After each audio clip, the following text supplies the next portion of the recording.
नमस्कार दोस्तों, स्वागत है मेरे ऑनलाइन क्लासेस कमल स्कूल मैथमेटिक्स में। आज हम एससीईआरटी रायपुर द्वारा संचालित कक्षा 10वीं के गणित विषय के अध्याय नंबर 10 ऊंचाई एवं दूरी के ऊपर बात करेंगे। ऊंचाई और दूरी के प्रश्नावली 1 को बनाने के लिए हमको दो चीजों को जानना आवश्यक है। एक तो है उन्नयन कोण क्या होता है और अवनमन कोण क्या होता है। तो उन्नयन कोण क्या होता है, हम लोग थोड़ा सा बेसिक नॉलेज ले लेते हैं कि उन्नयन कोण क्या होता है और अवनमन कोण क्या होता है। उसके बाद हम लोग आगे बनाते हैं। उन्नयन कोण क्या होता है, जब मान लो एक तिरंगा है, यहां पर ये एक झंडा है और हम लोग यहां से जमीन से हम लोग इस झंडे को देख रहे हैं। ऐसा यहां पर आंख बना लेता हूं, यहां से हम लोग देख रहे हैं। जब देखते हैं तो ये वाला जो ये रेखा हम लोग देख रहे हैं, ऐसा ये कहलाता है दृष्टि रेखा।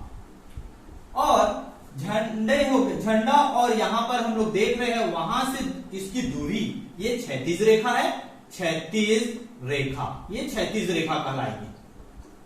हम लोग क्या करते हैं, जब देखते हैं ऐसा ऊपर देखते हैं, ऊपर देख रहे हैं, यहां से ये दृष्टि रेखा है, यहां देख रहे हैं सीधा वो दृष्टि रेखा है। और यहां से हम देख रहे हैं, यहां से ऐसा सीधा बनेगा, वो क्या है, क्षैतिज रेखा। अब ये देखो, ये शीर्ष पे, इसके शीर्ष और हम लोग जहां देख रहे हैं इस पर एक कोण बन रहा है। दृष्टि रेखा और क्षैतिज रेखा के बीच में ये जो कोण बनता है, यही कोण कहलाता है उन्नयन कोण। ऐसा बनेगा। अब हम लोग, ये तो हो गई बात उन्नयन कोण की। अब हम लोग अवनमन कोण बनते, इसके और बेसिक है, इसको मैं बाद में कभी वीडियो बना के बताऊंगा आप लोगों को। उन्नयन कोण और अवनमन कोण एक पूरा क्लास बनाऊंगा। अभी हम लोग केवल उन्नयन कोण क्या होता है और अवनमन कोण क्या होता है उसको जानते हैं, इसको बनाने की आवश्यकता पड़ेगी। अब अवनमन कोण क्या होता है, मान लो ये शीर्ष है, हम लोग इस बार कहां देखेंगे, ये शीर्ष से देखेंगे। मान लो हम लोग का घर का ऊपर वाला मंजिल है, जहां का पर खिड़की है, यहां से हम लोग देख रहे हैं। कहां पर, यहां पर मान लो खिड़की से किसी को देख रहे हैं, ये यहां पर खड़े हैं और यहां से हम लोग देख रहे हैं। तो ये देखो, यहां से हम लोग देखेंगे तो दृष्टि रेखा क्या हो गया, ये दृष्टि रेखा होगा, दृष्टि रेखा। और क्षैतिज रेखा इसमें क्या होगा, देख रहे हैं हम लोग यहां सीधा ऐसा होगा, वो क्षैतिज रेखा कहलाएगी। क्षैतिज रेखा। तो यहां पर अवनमन कोण कहां पर बनेगा, अवनमन कोण कहां पर बनेगा, देखो ये क्षैतिज रेखा है,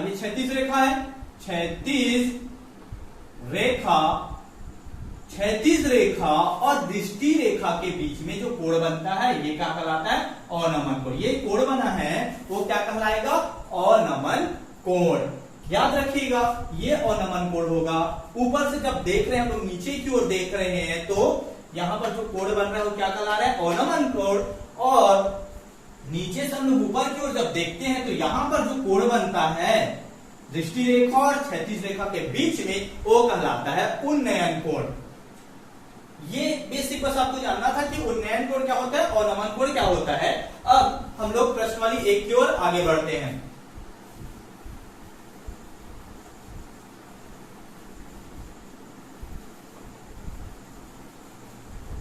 अब देखिए दोस्तों, प्रश्नावली 1 का पहला क्वेश्चन क्या बोल रहा है।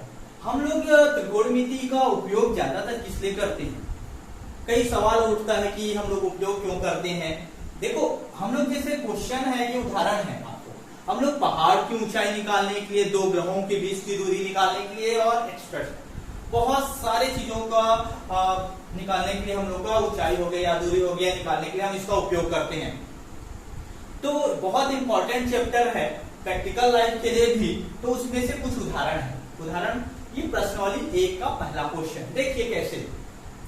जमीन पर स्थित किसी बिंदु से 90 मीटर दूर स्थित मीनार के शिखर का उन्नयन कोण 30 अंश है, तो मीनार की ऊंचाई ज्ञात कीजिए। इसके लिए हमको पहले चित्र बनाना पड़ेगा, बनाओगे तभी बनेगा ये।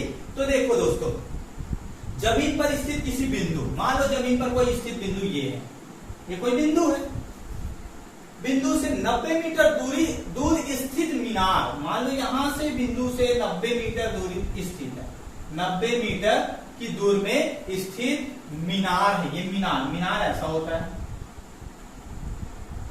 ये मीनार हो गया।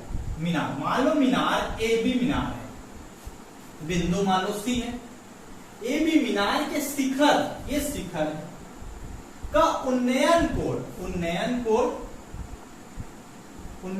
कहां बनेगा, यहां पर बनेगा। क्षैतिज रेखा और ये दृष्टि रेखा के बीच में ये उन्नयन कोण कितना है, 30 अंश का।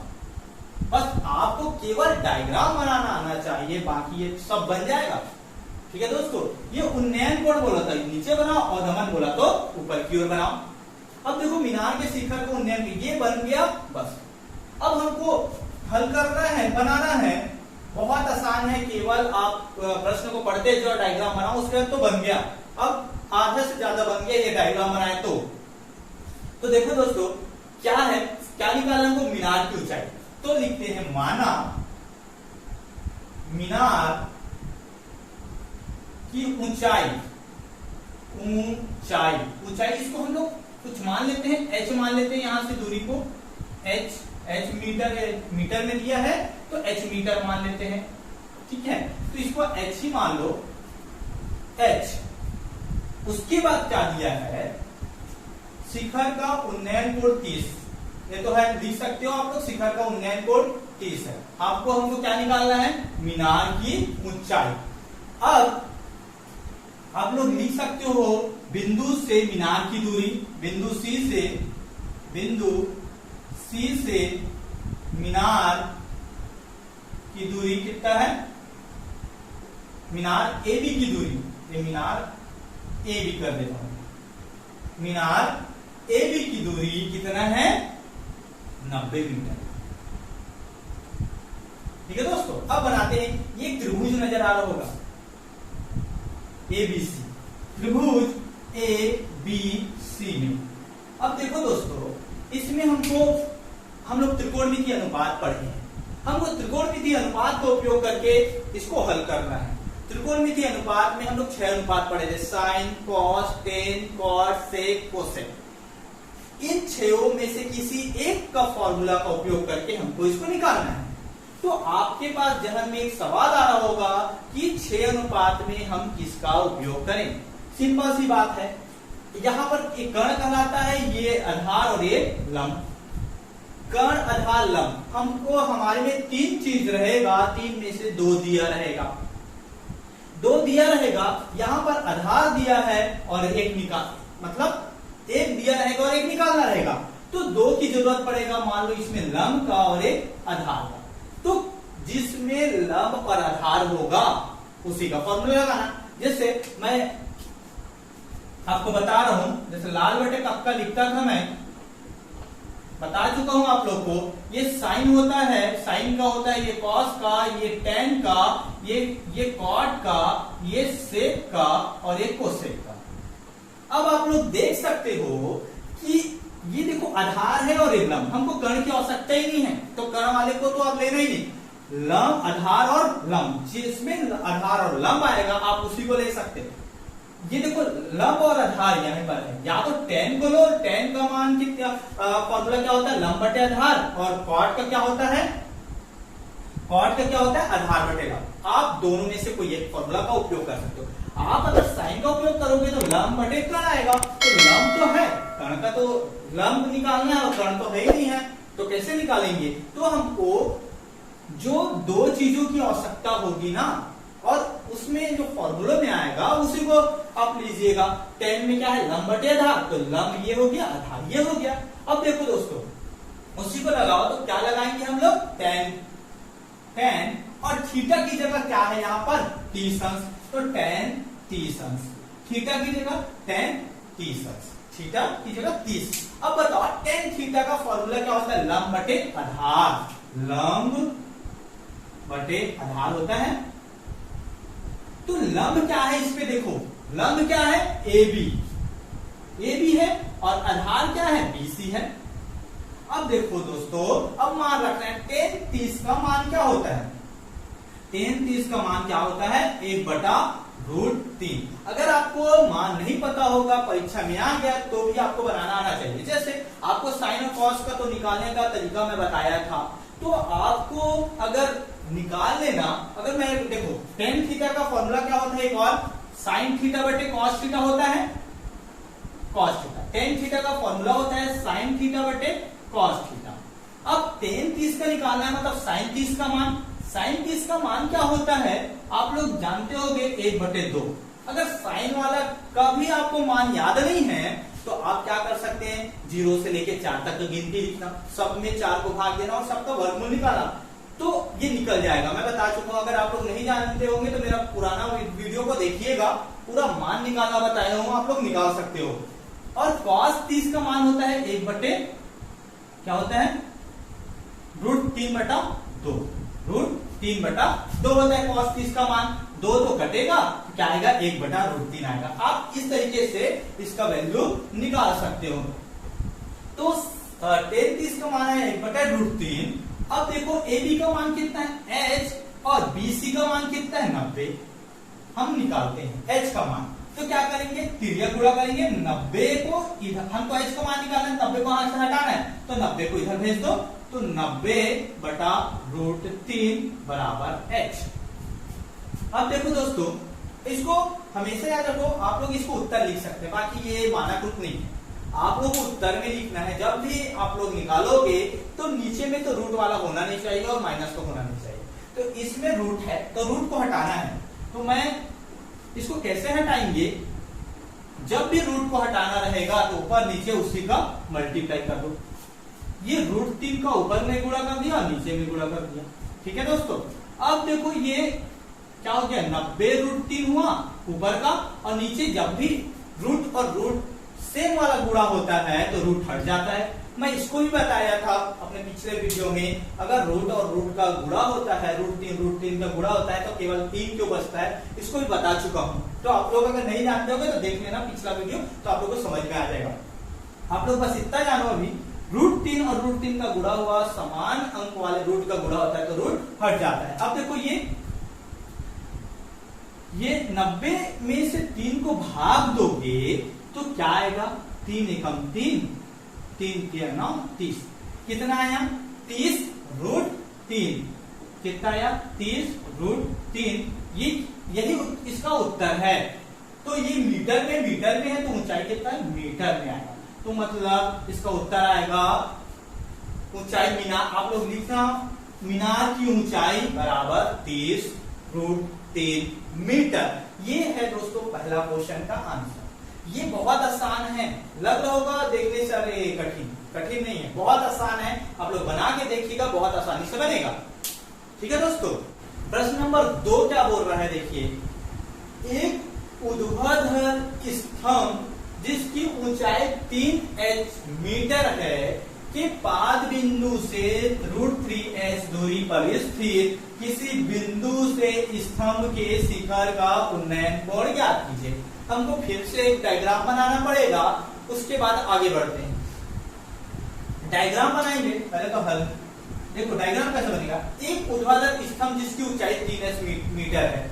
मान लो ऊर्ध्वाधर मतलब खड़ा होता है, ऊर्ध्वाधर ऐसा, मान लो ऊर्ध्वाधर AB है, AB क्या है, ये स्तंभ है, खड़ा है, कितना मीटर का है, 3h मीटर का, ये हो गया 3h मीटर का एक ऊर्ध्वाधर खंभा है कि पाद बिंदु से, ये पाद बिंदु ये नीचे वाला होता है, पाद बिंदु से √3h दूरी, मतलब यहां इधर ले आते हैं हम लोग, यहां से दूरी कितना है, √3h दूरी पर स्थित किसी बिंदु, यहां पर कोई बिंदु स्थित है, मान लो इसको C बिंदु स्थित है, स्थित से स्तंभ के शिखर को उन्नयन कोण, स्तंभ का शिखर ये है का उन्नयन कोण कितना है ज्ञात करना है, इसको मान लो थीटा। हमको इस बार ये निकालना है। देखो दोस्तों इसमें क्या दिया है, एक दिया है शिखर की ऊंचाई दिया है, आप लोग लिख सकते हो, माना क्या निकालना है, माना बिंदु C, ये C से शिखर का उन्नयन कोण, शिखर C से शिखर क्या है, शिखर AB का उन्नयन कोण उन्नयन कोण, हमको वही तो ज्ञात करना है। उन्नयन कोण क्या है, थीटा मान लो, क्या है, थीटा है। अब क्या क्या दिया है देखो, शिखर की ऊंचाई, शिखर की ऊंचाई क्या दिया है, क्या दिया है 3h मीटर, 3h मीटर। और क्या दिया है, पाद बिंदु से मतलब शिखर से बिंदु की दूरी, शिखर से बिंदु की दूरी, बिंदु C है ना, C की दूरी कितना है, √3h मीटर। अब देखो दोस्तों इतना दिया है। अब आपको क्या करना है, फिर से वही त्रिकोणमितीय अनुपात का फॉर्मूला लगाना है। अब कौन सा फॉर्मूला लगाएं, यही सोचने वाली बात है। इसमें मैं पिछले क्वेश्चन में बताया था कि इसमें लंब है और आधार। जब लंब और आधार किस में आता है, यहां पर आ रहा है लंब और आधार, या तो tan वाले में आता है या cot वाले में आता है। तो जो आपको अच्छा लगे, cot का फॉर्मूला लगाना चाहते हो तो cot का लगाओ, tan का लगाना है तो tan का लगाओ। तो क्या होता है देखो, tan, इस बार थीटा की जगह थीटा ही रहेगा, यही तो ज्ञात करना है हमको। अब देखो tan थीटा का फॉर्मूला क्या होता है, लंब बटे आधार, लंब बटे आधार। लंब का क्या मान है, देखो लंब क्या है, AB है और आधार क्या है, BC है। ये हो गया दोस्तों। अब आगे बढ़ते हैं, हम मान रखते हैं। AB का मान कितना है, 3h, ठीक है 3h, और BC का मान कितना है, √3h, ठीक है दोस्तों। अब ये h कट गया, ये कट गया। अब देखो tan थीटा का मान क्या आया, √3 बटा 3/√3 ये आया है। अब हमको क्या करना है, ऐसा तो हम लोग त्रिकोणमितीय अनुपात में पढ़े नहीं है कि मान 3/√3 आए। तो हम लोग क्या करेंगे, ऊपर और नीचे, मैं क्या बताया हूं, √3 को हटाना है। तो आप क्या करो, ऊपर और नीचे √3 का मल्टीप्लाई कर दो। तो क्या आएगा देखो, ये 3√3 आएगा। अब जब √3 का गुणा होगा तो क्या आ जाएगा, 3। पिछले क्वेश्चन में बताया था 3 और 3 कैंसल।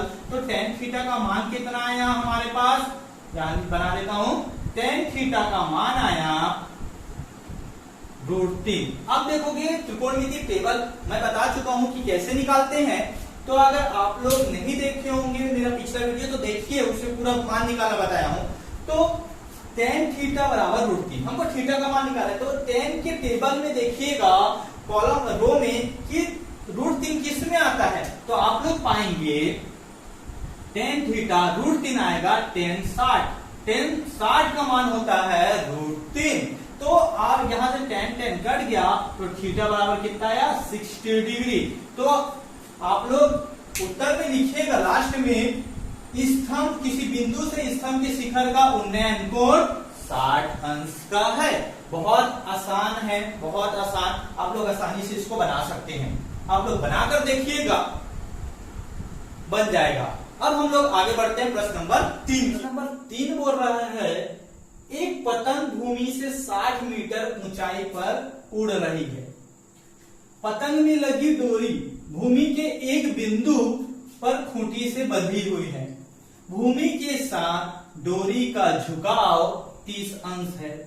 तब यह मानकर कि डोरी पूर्णतः तनी हुई है, उसकी लंबाई ज्ञात कीजिए। तो कैसे बनेगा, ये देखो सबसे पहले क्या दिया है, एक पतंग भूमि से 60 मीटर दूरी पर ऊंचाई पर उड़ रहा है। तो पहले तो हम लोग डायग्राम बनाते हैं। ये पतंग कितने मीटर ऊंचाई पर उड़ रहा है, 60। मान लो AB, ये पतंग है, पतंग यहां पर उड़ रहा है भूमि से कितने दूरी ऊपर, 60 मीटर ऊपर।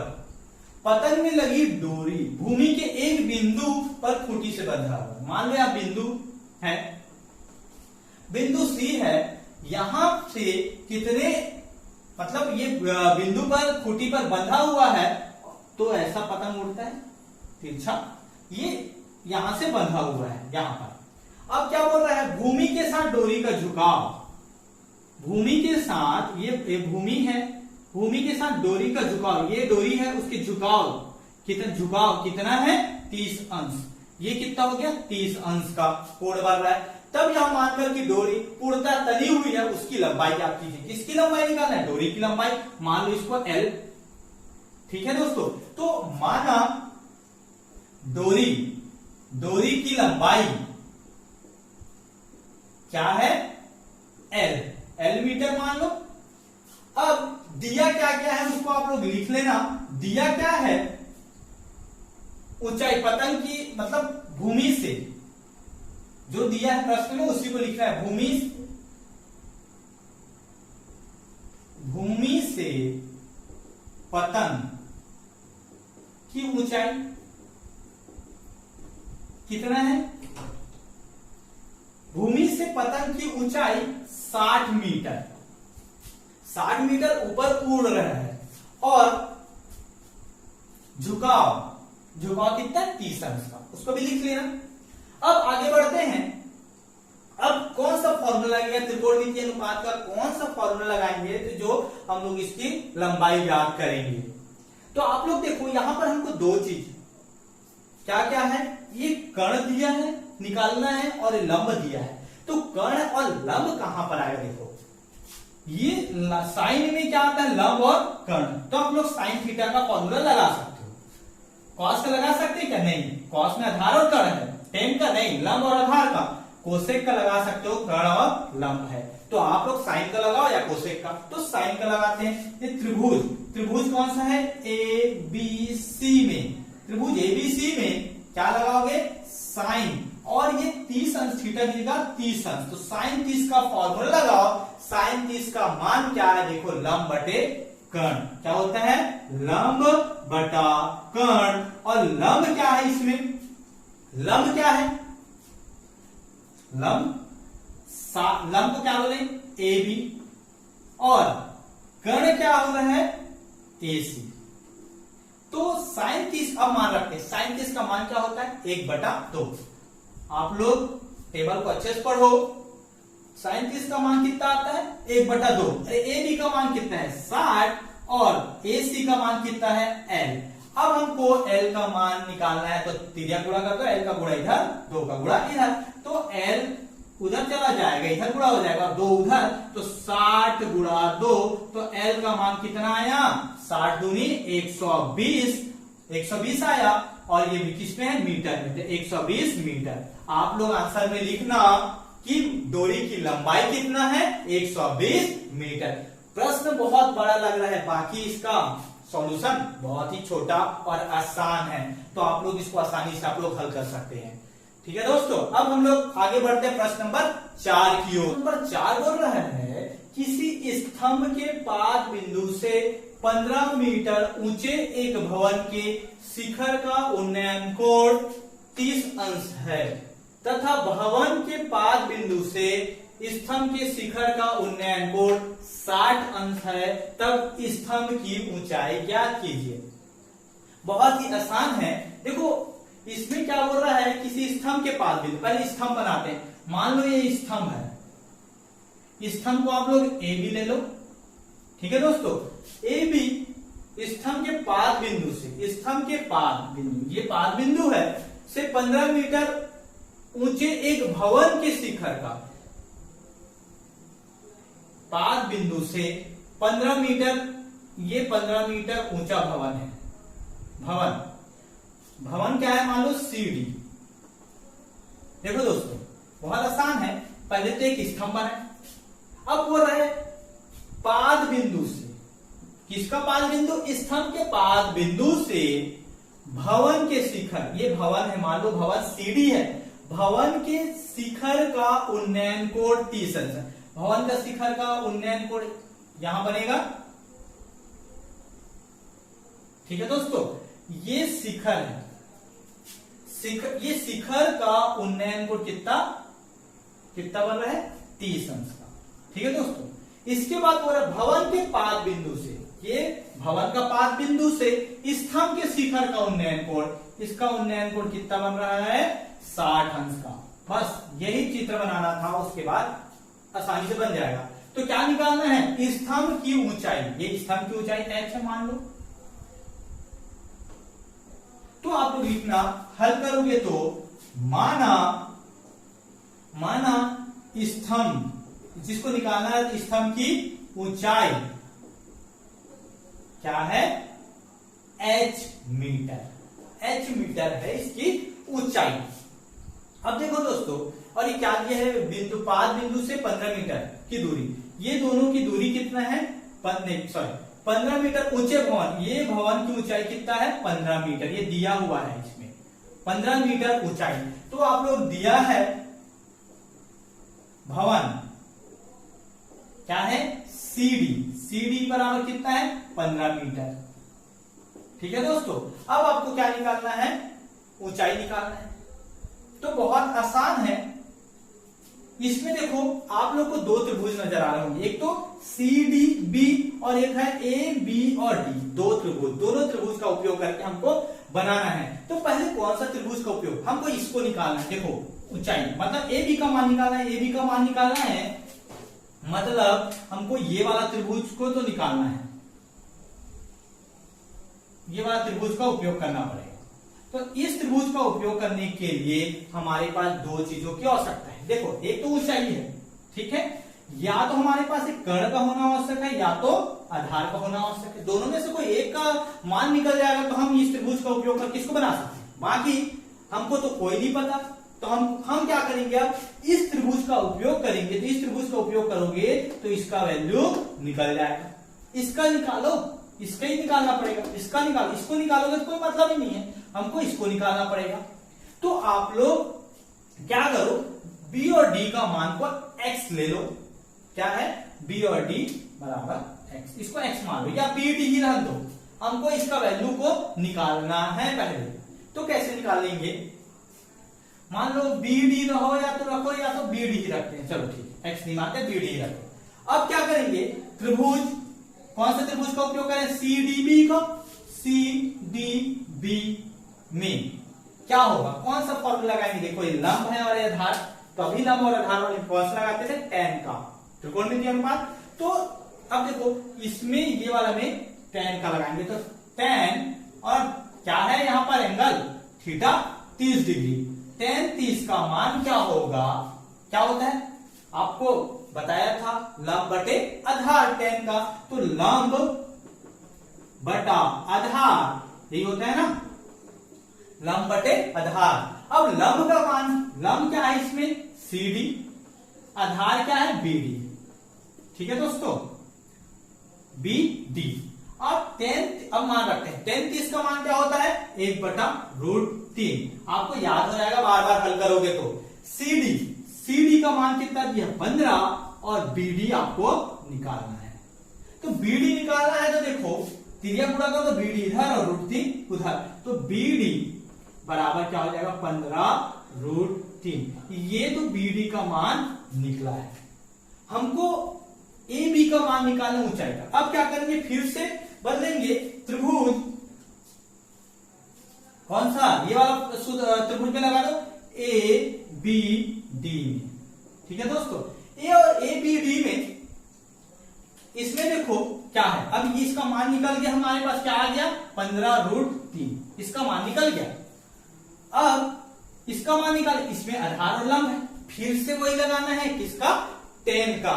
तो tan, इस बार एंगल क्या लेंगे दोस्तों, देखो ये वाला त्रिभुज, ये वाला त्रिभुज में एंगल कितना है, 60 डिग्री, तो ये tan 60, ठीक है दोस्तों।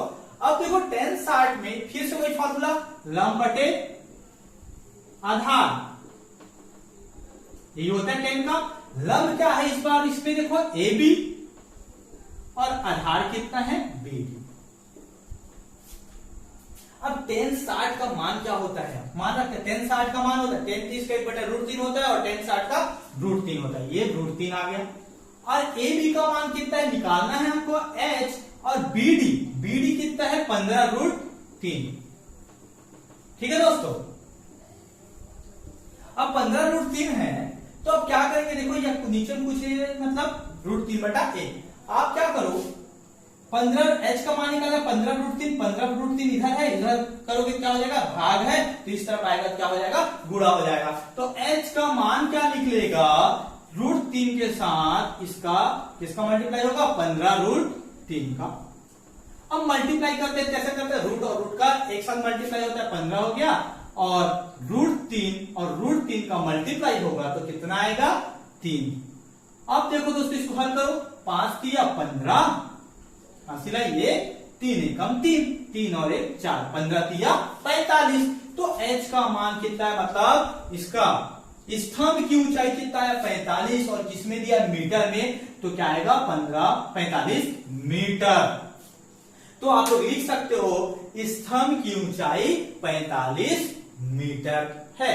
बस बहुत आसान सा है, देखने में कठिन लगता है, बाकी आप डायग्राम बनाओगे और डायग्राम बना है तो आप हल करते जाओ, बहुत आसानी से बनेगा। तो ये हो गया प्रश्न नंबर 4 का सॉल्यूशन। अब हम आगे बढ़ेंगे प्रश्न नंबर 5 की ओर। तो हम लोग ऐसा करते हैं, इस वीडियो में प्रश्न नंबर 4 तक का मैं बता दिया। अब अगला वीडियो में दूसरे पार्ट में इसका ऊंचाई और दूरी का दूसरे पार्ट में मैं प्रश्न नंबर 5 के बाद आगे बढ़ूंगा।